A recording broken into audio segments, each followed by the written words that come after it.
ಇವಾಗ ನಾವು ಬರ್ಗರ್ ಮಾಡ್ತಾ ಇದ್ದೀವಿ. ಇಲ್ಲ ಇಸ್ಕೊಂಡು ನಗಿಸ್ತಾವನೆ, ಅದು ಇರಲಿ ನಗಬೇಕು. ಸ್ವಲ್ಪ ಪ್ಯಾಟೀಸ್ ರೆಡಿ ಮಾಡ್ಕೊಂಬಂದ್ಬಿಟ್ಟಿದ್ದೀನಿ. ಇದು ಕಡಲೆಕಾಳದು ಪ್ಯಾಟೀಸು.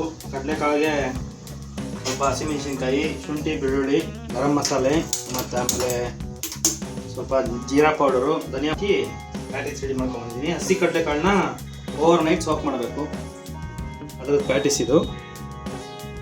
ಸೊ ಇದನ್ನ ಸ್ವಲ್ಪ ಬಿಸಿ ಮಾಡ್ತಾ ಇದ್ದೀನಿ. ಆಮೇಲೆ ಅದಕ್ಕೆ ಸೌತೆಕಾಯಿ, ಟೊಮೆಟೊ, ಗ್ರೀನ್ ಲೆಟೀಸು ತಂದಿದ್ದೀವಿ.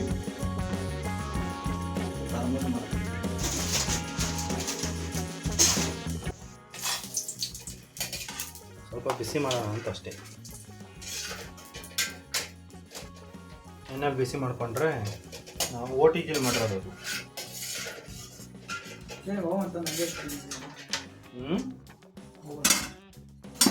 ಸಾಕು. ಇದರ ಬಣ್ಣ ಕಟ್ ಮಾಡ್ಕೊಂಡು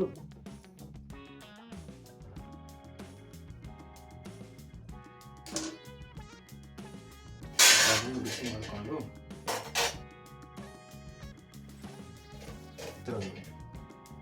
ಮಾಡಿ ಇದಕ್ಕೆ ಸ್ವಲ್ಪ ವೆಜ್ ಮಿಯಾನಿಸ್ ಹಾಕೊಂಡು ಇದಕ್ಕೆ ಒಂದು ಸ್ವಲ್ಪ ಚಿಕನ್ ಮಸಾಲ ಹಾಕಬೇಕು. ಚಿಕನ್ ಮಸಾಲ ಬೇಡ, ಹಾಕ್ಬೋದು. ಸ್ವಲ್ಪ ವೆಜ್ ಮಿಯಾನಿಸ್ ಹಾಕಿ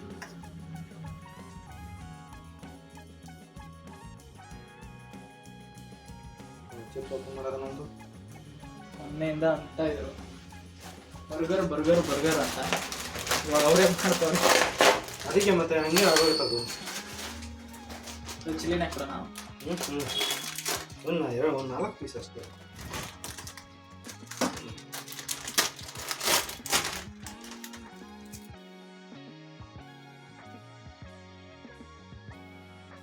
ಪುಡಿ ಮಾಡೋದು ಇಷ್ಟ. ಆಮೇಲೆ ಇನ್ನೊಂದೇನಂದರೆ ಹಾಲು ತಿನ್ನೋದಕ್ಕಿಂತ ನಾನು ಮಾಡ್ಕೊಂಡು ತಿನ್ನೋದು ಚೆನ್ನಾಗಿರುತ್ತೆ.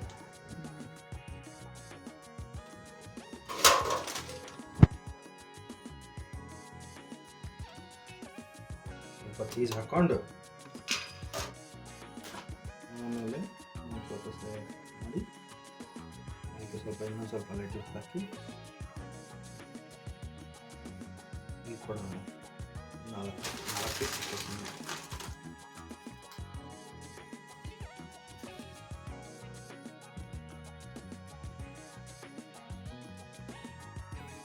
ಅಷ್ಟು ಇವಾಗ ಹೆಂಗೆ ತಿನ್ನಬೇಕು?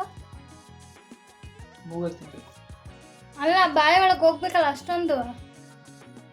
ಅದಕ್ಕೆ ಬರ್ಗರ್ ಅನ್ನೋದು. ನಂಗೆ ಸ್ವಲ್ಪ ಚಿಕ್ಕದು ಮಾಡ್ರಪ್ಪ. ಇವಾಗ ಇದಕ್ಕೆ ಸ್ವಲ್ಪ ವೆಜ್ ಮಿಯಾನಿಸ್ ಹಾಕಿ, ಶುಕ್ರವಾರ ಅನ್ನೋದಕ್ಕೋಸ್ಕರ ವೆಜ್ ಎಲ್ಲ, ಇಲ್ಲಾಂದರೆ ಕೋಳಿ ಕಾಲು ಎಲ್ಲ ತಿನ್ನಕ್ಕೆ.